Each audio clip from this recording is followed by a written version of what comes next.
अच्छे होंगे बेटे। आज जो है परम्यूटेशन एंड कॉम्बिनेशन का हम कहे थे कि नेक्स्ट लेक्चर में आप लोगों को बताएंगे सर्कुलर परम्यूटेशन के बारे में। सर्कुलर परम्यूटेशन में हम क्या करते हैं, तो सर्कुलर परम्यूटेशन को कैसे सॉल्व करने का, जैसे परम्यूटेशन का क्या मतलब है कि अरेंजमेंट, तो सर्कुलर परम्यूटेशन का मतलब है कि अगर सर्कुलर फॉर्म में ऑब्जेक्ट्स हो तो हम उन ऑब्जेक्ट्स को सर्कुलर फॉर्म में कैसे अरेंज करेंगे। अगर सर्कुलर फॉर्म में हमें अरेंज करना है तो हम किस टाइप से अरेंज कर सकते हैं। तो सर्कुलर परम्यूटेशन को समझने के लिए हम आपको एक एग्जांपल से समझाने की कोशिश करते हैं और उम्मीद है कि आपको समझ में आएगा। तो देखिए टॉपिक क्या है हमारा, सर्कुलर परम्यूटेशन है ना। सर्कुलर परम्यूटेशन, सर्कुलर परम्यूटेशन कुछ नहीं है। सर्कुलर परम्यूटेशन का मतलब है कि arrangement of an object in a circle. क्या मतलब हुआ सर्कुलर परम्यूटेशन का बेटा, कि arrangement of object, arrangement of object in a circle या ऑन ए सर्कल। एक सर्कल सर्कुलर फॉर्म हो, जैसे सर्कुलर फॉर्म जैसे मान लीजिए राउंड टेबल हो, है ना। टेबल है, राउंड टेबल होता है। उस राउंड टेबल पे अगर हमें कुछ पर्सन्स को, कुछ आदमियों को बिठाना है तो हम कितने वेज में जो है सो सेलेक्ट कर सकते हैं कि किनको कहाँ बिठाना है, हम किस तरह से बिठा सकते हैं। ऐसा हम लोग इस तरह के जो चीजें होती है ना, इस तरह की जब आती हैं एनीथिंग इस तरह की सर्कुलर फॉर्म में, सर्कुलर टेबल पे हो या व्हाटएवर जो विद सर्कुलर वे में हमें कुछ भी आए हमें करने के लिए अरेंजमेंट, तो वो हमें सर्कुलर परम्यूटेशन का उसमें हेल्प लेना पड़ता है। अब एक एग्जांपल लेके आपको समझाते हैं इसका। जैसे कि मान लीजिए कहे कि 3 पर्सन है, ठीक है, कि 3 पर्सन, कोई भी 3 पर्सन ले लो आप, कुछ भी अपने मन से ABC ले लो आप, 3 पर्सन ABC ले लो। आपको कहेगा कि इन 3 पर्सन को आप एक टेबल के ऊपर अरेंजमेंट कीजिएगा, बैठने का। 3 person ABC to sit on a circular table, on a circular table, है ना। एक सर्कुलर टेबल के ऊपर इन 3 पर्सन्स को हमें बिठाना है, तो हम किस तरह से जो है सो इनको बिठा सकते हैं। देखिए सर्कुलर टेबल है तो जाहिर सी बात है जो टेबल होगा वो ऐसे होगा, इस तरह से होगा। मान लीजिए कि यहाँ पे एक चेयर लगा दिया, ठीक है, एक चेयर इधर लगा दिया, ओके, एक चेयर इधर लगा दिया, ठीक है। इसी तरह दूसरा टेबल लेंगे हम लोग, दूसरा टेबल में जो है सो इधर एक चेयर लगा दिया, इधर एक चेयर लगा दिया, इधर एक चेयर लगा दिया। तीसरा टेबल लिए, इसमें भी इधर एक चेयर लगा दिया, इधर एक चेयर लगा दिया, इधर एक चेयर लगा दिया। हम इस तरह से इस टेबल के ऊपर चेयर लगा दिए।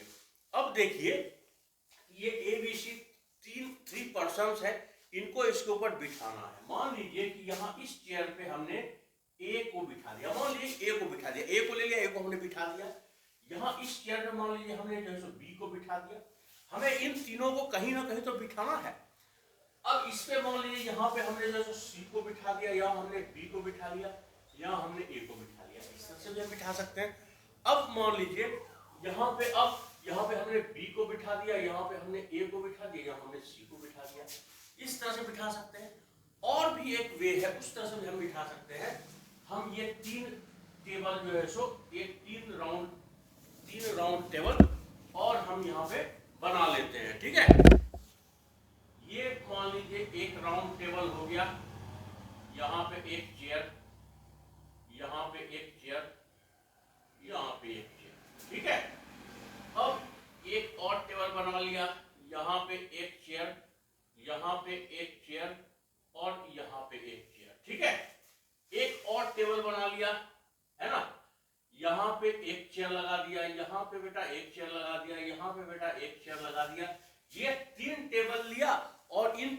टेबल पे हमने चेयर लगा दिया।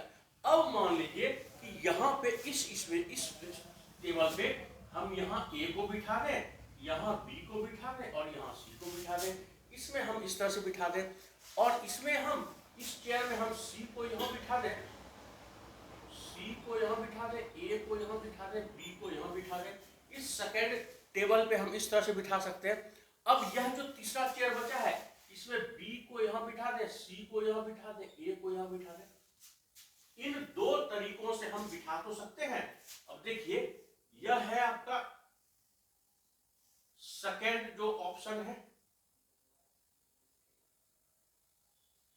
है ना, ये सेकेंड वे है बिठाने का और ये हमारा फर्स्ट वे है बिठाने का। बेटा ये हमारा फर्स्ट वे है बिठाने का। आई बात समझ में? आप गौर से देखो, आप गौर से देखो, ये राउंड टेबल है, ये भी राउंड टेबल है, ये भी राउंड टेबल है। ये देखो अगर आप नजर डालोगे, है ना, अगर आप नजर डालोगे तो देखो ये जो बैठे हैं ना इन टेबलों पे, ए बी सी नाम के जो तीन आदमी बैठे हैं ना इन टेबलों पे, वो एक तरह से देखोगे तो एक ही वे में बैठे हैं, एक ही वे में बैठे हैं। देखो कैसे, आप ध्यान दो, ये देखो, ये जो है टेबल है, ए यहां बैठा हुआ है, ए यहां बैठा है, बी यहां बैठा है, सी यहां बैठा है, ये सी है, सी मिस्टर सी यहां पे बैठे हुए हैं। ठीक है, अब देखो आप कि ए जो यहां बैठा है ना और बी और ये सी बैठा है ना, इसमें आप देखो कि ए के राइट में कौन है और ए के लेफ्ट में कौन है। इसमें देखो यहां पे सी यहां बैठा है, बी यहां बैठा है, ए यहां बैठा है। आई बात समझ में? अब देखो यहां पे अगर आप देखोगे, इस फिगर में अगर आप देखोगे बेटा,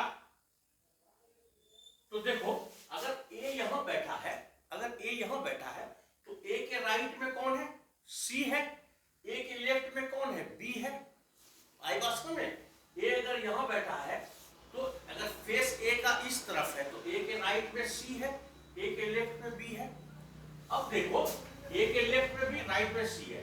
अब ए यहां बैठा, जब यहां बैठेगा ए तो उसका फेस इस तरफ रहेगा, तो देखो ए के राइट में कौन है? सी है, ए के लेफ्ट में कौन है? बी है।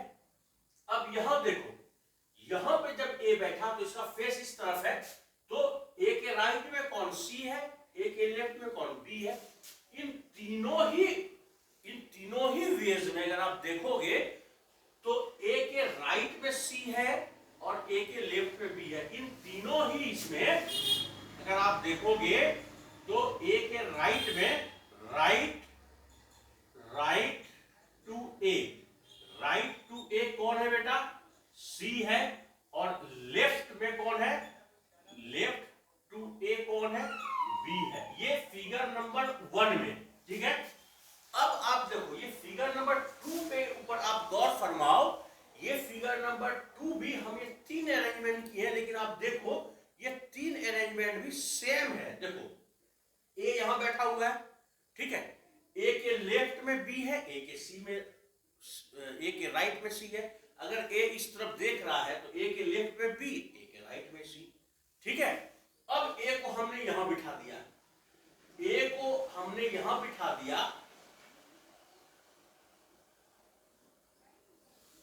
एक देखो यहां पे देखो कौन है? ए इधर है, लेफ्ट में कौन है? सी है, राइट में कौन है? बी है। ठीक है, आई बात समझ में? यहां पे ऐसा नहीं, सॉरी, ये यहां पे हम ऐसा करते हैं, बी और सी। ए के राइट में कौन है? बी है और ए के लेफ्ट में सी है।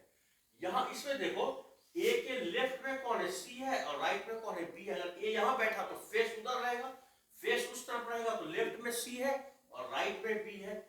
इसमें देखो ए अगर इधर बैठा है, ए अगर इधर बैठा तो फेस ए का इधर रहेगा, तो लेफ्ट में सी है और राइट में बी है।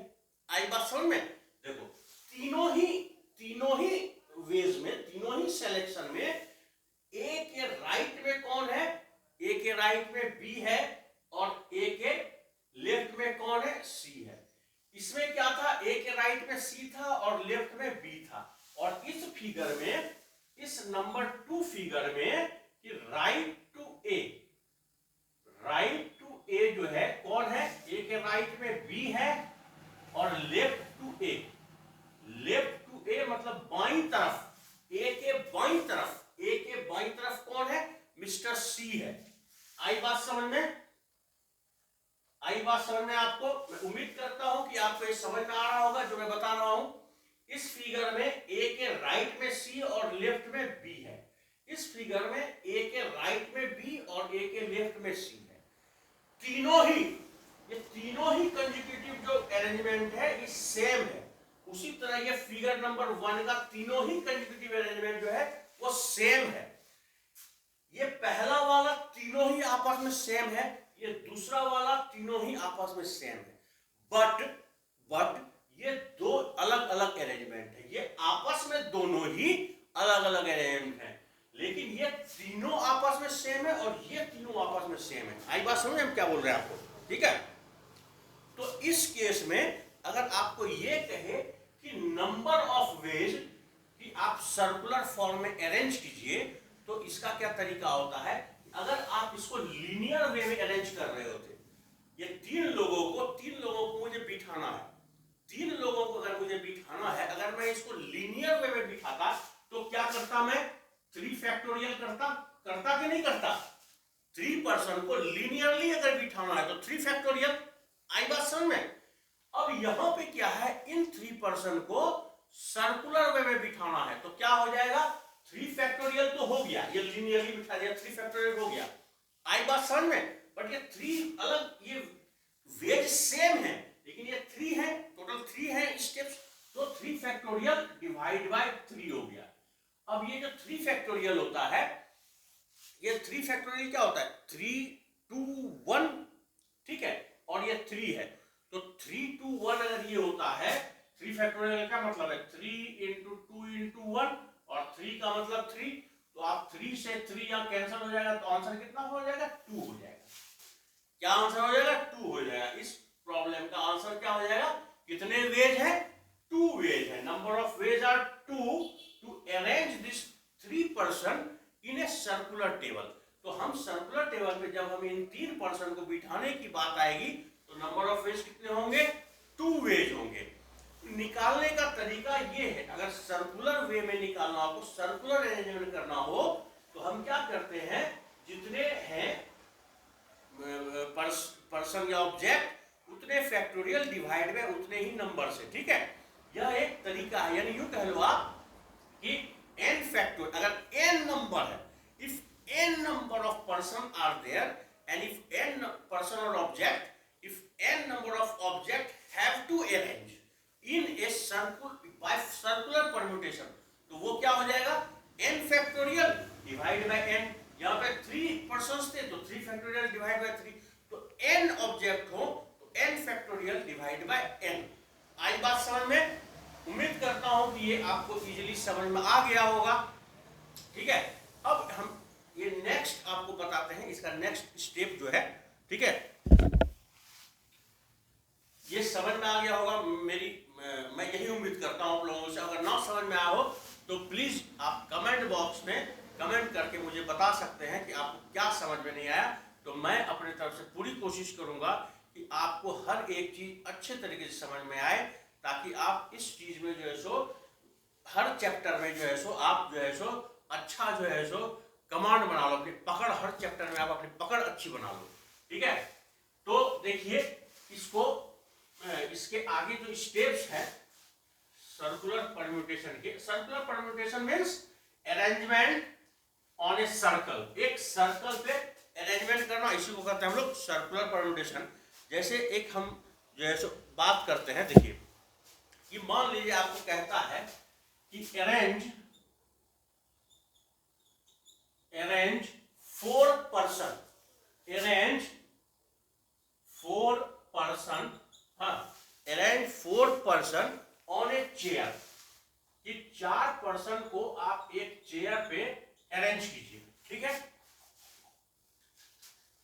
ठीक है, चलिए चेयर नहीं, वो टेबल। ठीक है, arrange 4 person on a table, तो राउंड टेबल है, राउंड टेबल पे हमें अरेंज करना है, ठीक है। तो राउंड टेबल है, यह मान लीजिए टेबल है, ओके। एक आदमी यहाँ पे बैठा चेयर लगा के, एक आदमी यहाँ पे बैठा चेयर लगा के, एक आदमी यहाँ पे बैठा चेयर लगा के, और एक आदमी यहाँ पे बैठा चेयर लगा के। ये 4 आदमी बैठा इस राउंड टेबल पे इस तरह से बैठा, ठीक है। मान लीजिए यह ए है, यह मिस्टर बी है, यह मिस्टर सी है, यह मिस्टर डी है। आई बात समझ में? तो हमें क्या कहा है कि हमें इन 4 पर्सन को राउंड टेबल पे अरेंज करना है ना। तो राउंड टेबल मतलब क्या है कि सर्कुलर वे में अरेंज करना, यानी अरेंज मतलब परम्यूटेशन, सॉरी। तो सर्कुलर परम्यूटेशन का बात है। तो कितने पर्सन है टोटल? अब देखो इसमें ये यहाँ बैठे, ये यहाँ बैठे, ये यहाँ बैठे, कोई कहीं, कोई ये इधर भी बैठ सकता है, ये इधर भी बैठ सकता है, ये इधर भी, कोई कहीं भी बैठ सकता है। ये 4 पर्सन है, कहीं भी बैठ सकता है। तो ऐसे अरेंजमेंट में कहने का मतलब है कि अगर मान लो कि 4 पर्सन को लीनियरली अरेंज करना हो, 4 पर्सन को आपको अगर लीनियरली अरेंज करना हो तो क्या होता है? 4 फैक्टोरियल होता है, ठीक है। आई बात समझ में? तो 1 अरेंजमेंट जो होता है ना वो 1/4 हो जाता है बेसिकली। इसमें जो अगर आप सर्कुलरली देखने जाओगे तो 1 अरेंजमेंट जो होता है वो 1 अरेंजमेंट 1/4। तो ये क्या लीनियरली 4 फैक्टोरियल था, तो सर्कुलरली क्या हो जाएगा? 4 फैक्टोरियल अगर है तो क्या हो जाएगा? 4 फैक्टोरियल इनटू 1/4, ठीक है। तो 4 पर्सन को कहने का मतलब है कि सर्कुलर वे में जितने भी पर्सन हो, जितने भी ऑब्जेक्ट हो, उनको अगर अरेंज करना है तो क्या फॉर्मूला होता है? n factorial upon n। तो ये इसका क्या हो जाएगा? 4 फैक्टोरियल अपॉन 4, ठीक है। 4 फैक्टोरियल अपॉन 4 हो जाएगा। तो 4 फैक्टोरियल अपॉन 4 का क्या मतलब है? हम इसको क्या ले सकते हैं? 4 इंटू 3 फैक्टोरियल ले सकते हैं, और ये अपॉन 4 है। तो यहाँ पे ये 4 और ये 4 कैंसिल हो जाएगा, तो क्या बचा? 3 फैक्टोरियल बचा। तो ये 3 फैक्टोरियल जो है आपका आंसर है कि हम अरेंज कर रहे हैं 4 person on a table. Basically circular way में अरेंज करना हो तो सर्कुलर परम्यूटेशन में तो टोटल नंबर का factorial divide by total number. 4 person था, 4 फैक्टोरियल डिवाइड बाय 4। तो इतने वेज में जो है तो हम अरेंज कर सकते हैं। 3 फैक्टोरियल आर द वेज, ठीक है। तो ये सर्कुलर परम्यूटेशन को निकालने का जो है वो मेथड है। अब देखिए आप सर्कुलर परम्यूटेशन में, सर्कुलर परम्यूटेशन में ना 2 टिप्स होता है, 2 जो चीजें हैं उसको ध्यान में रखने का 2 फॉर्मूला होता है। यहां पे अगर आप देखने जाइए तो ये देखिए ये क्या था? 4 पर्सन को अरेंज करना था ना, 4 पर्सन को अरेंज करना था बेटा। तो हमारा आंसर क्या आया? 3 फैक्टोरियल आया। तो टोटल देखिए, टोटल 4 पर्सन को अरेंज करना था, तो आंसर मेरा क्या आया? 3 फैक्टोरियल। ये इन चीजों से क्या समझ में आ रही है कि अगर n ऑब्जेक्ट हो, n ऑब्जेक्ट को सर्कुलर फॉर्म में अगर अरेंज करना हो तो कितने वेज होंगे? 4 थे तो 3 फैक्टोरियल। तो अगर n है तो कितने होंगे? n-1 फैक्टोरियल होंगे। सर्कुलर परम्यूटेशन में अगर total number of object n हो, उनको सर्कुलर परम्यूटेशन में अरेंज करना है तो क्या हो जाएगा? n-1 फैक्टोरियल हमारा आंसर हो जाएगा, ठीक है। तो देखिए बेसिकली ये n ऑब्जेक्ट को n-1 क्या ना एक और फॉर्मूला होता है। यह इसमें सर्कुलर परम्यूटेशन में 2 चीजें होती हैं, क्लॉकवाइज और एंटी क्लॉकवाइज अरेंजमेंट। आपको बताता हूं मैं, आप देखिए कैसे उसको अरेंज करने का।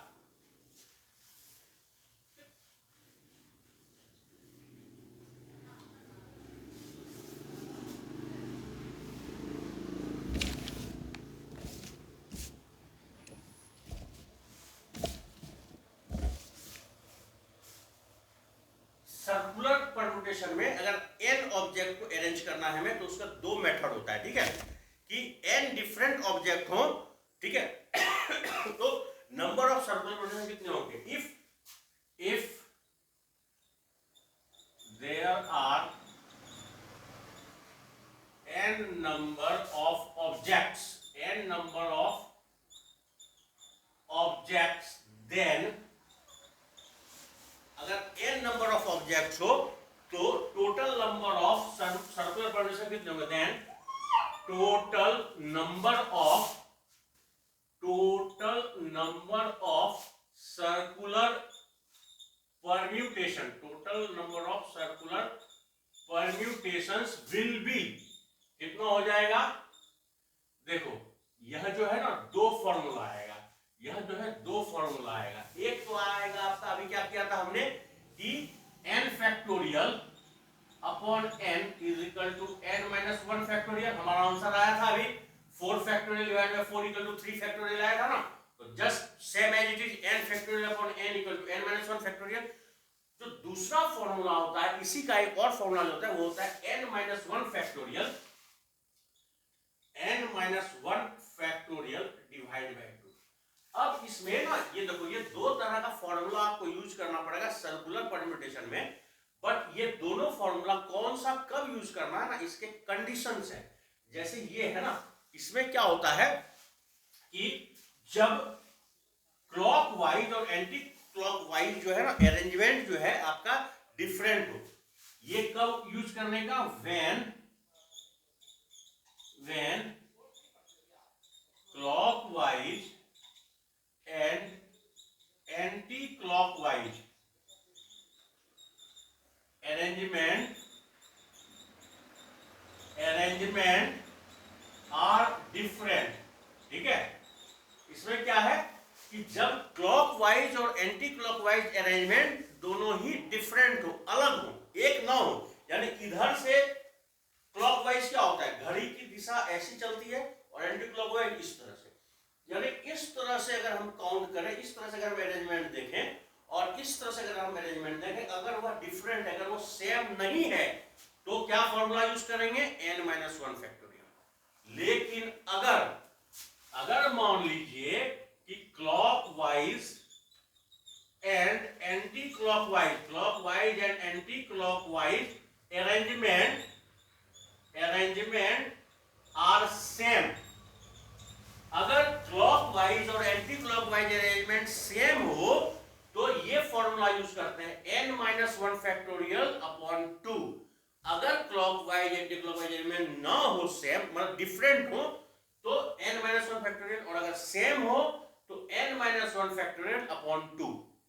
ठीक है, ये तो आपको समझ में आ गया होगा, 101% में श्योर हूं। अभी आपको जो बताया वो 4 पीपल को अरेंज किया। ये जो है ना क्लॉकवाइज, देखो टेबल पे बैठने का ना कैसे भी बैठ सकता है, ए बी सी। अभी हम आपको बताए थे कि ए ऊपर बैठा था, ए के राइट में एक बार बी था, एक बार लेफ्ट में बी था। जब ए के राइट में बी था तो सी लेफ्ट में था, एक बार जब लेफ्ट में बी था तो राइट में सी था। यानी सेम नहीं था, डिफरेंट अरेंजमेंट था। तो उसमें इधर से गया तो क्लॉकवाइज, इधर से आया एंटी क्लॉकवाइज, दोनों ही अरेंजमेंट अलग थे उसमें, चेयर और टेबल वाले केस में। अब इसमें देखो clockwise anticlockwise arrangement are same.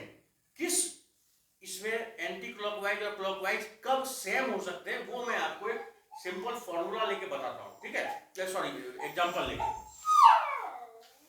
देखिए। अगर मान लीजिए कि आपको दिया गया हो कि क्वेश्चन, मैं एक ले लेता हूं,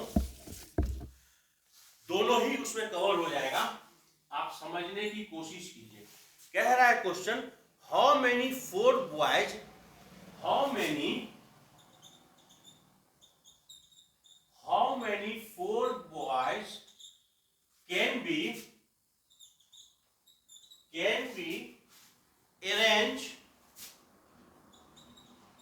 can be arranged on a circular table।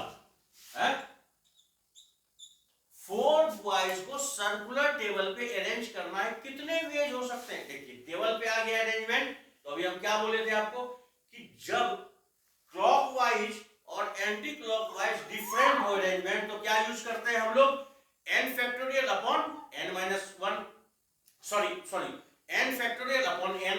ठीक है, तो इसके लिए कितने हो जाएंगे, 4 बॉयज है ना, तो 4 फैक्टोरियल डिवाइड बाय 4। तो हम इसको क्या लिख सकते हैं, 4 into 3 factorial divide by 4। 4 cut गया तो क्या हो गया, 3 फैक्टोरियल। तो ये 3 फैक्टोरियल आंसर आया 4 बॉयज को जब हमें सर्कुलर टेबल पे अरेंज करना है। ये क्यों यूज किया, क्योंकि जब हम सर्कुलर टेबल पे अरेंज करेंगे तो क्लॉकवाइज और एंटी क्लॉकवाइज अरेंजमेंट सेम नहीं होगा, डिफरेंट होगा। ठीक है, अब सेम वाला जो केस है ना उसको समझिए, उसका मैं आपको एक एग्जांपल लेके समझाता हूं। क्या कहता है, कहता है how many garlands, how many garlands, how many garlands are made, how many garlands are made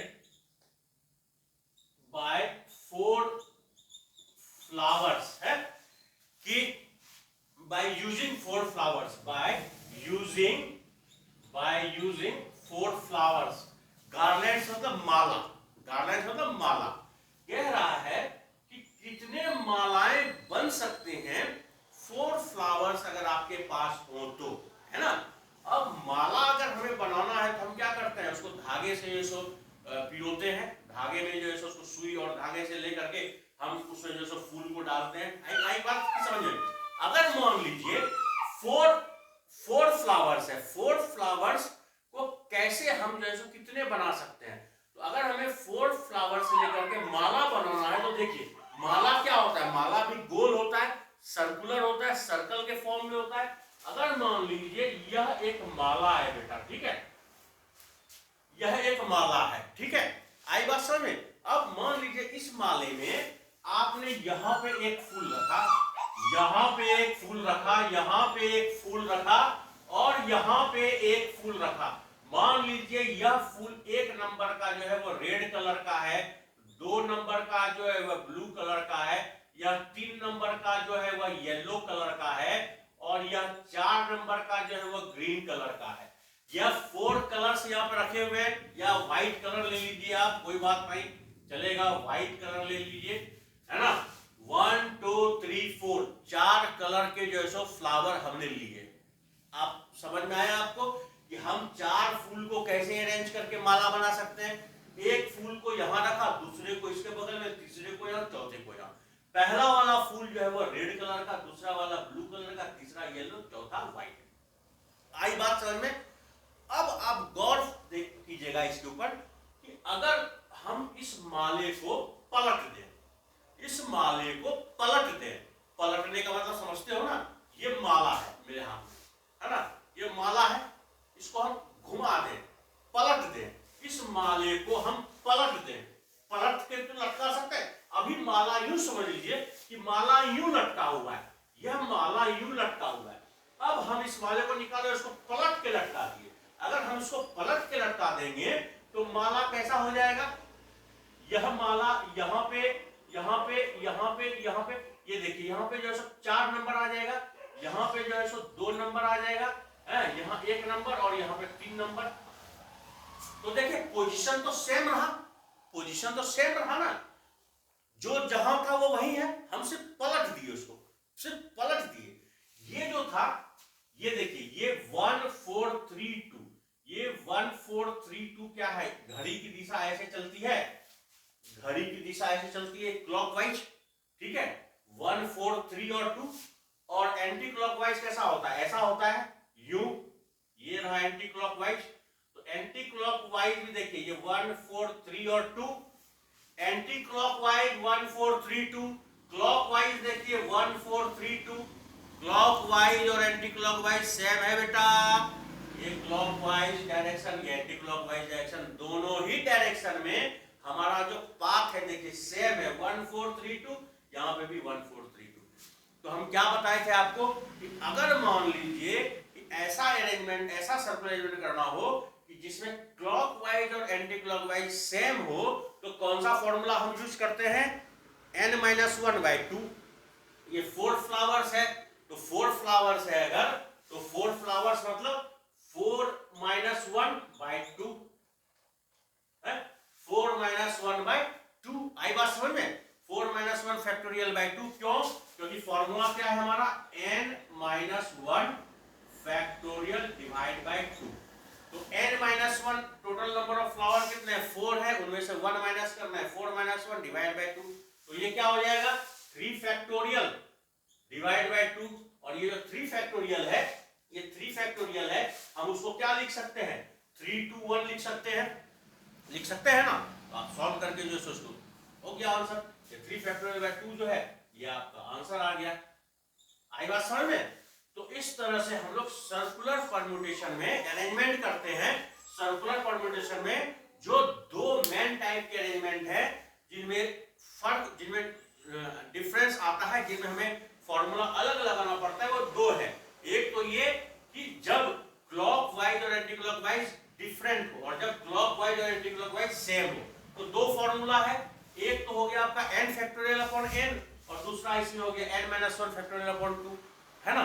तो ये दो फॉर्मूला से आप जो है सो यूज करके जो है सो प्रॉब्लम सॉल्व कर सकते हो। तो आज के लिए जो है सो हम लेक्चर को यहीं पे एंड करेंगे। नेक्स्ट लेक्चर में मैं इसके आगे की जो चीजें हैं वो आप लोगों को बताऊंगा। मैं ऐसा उम्मीद करता हूं और मुझे जो है सो पूरा भरोसा है कि आप सबों को ये मेरे द्वारा दिए गए लेक्चर जो है सो समझ में आ रहे होंगे।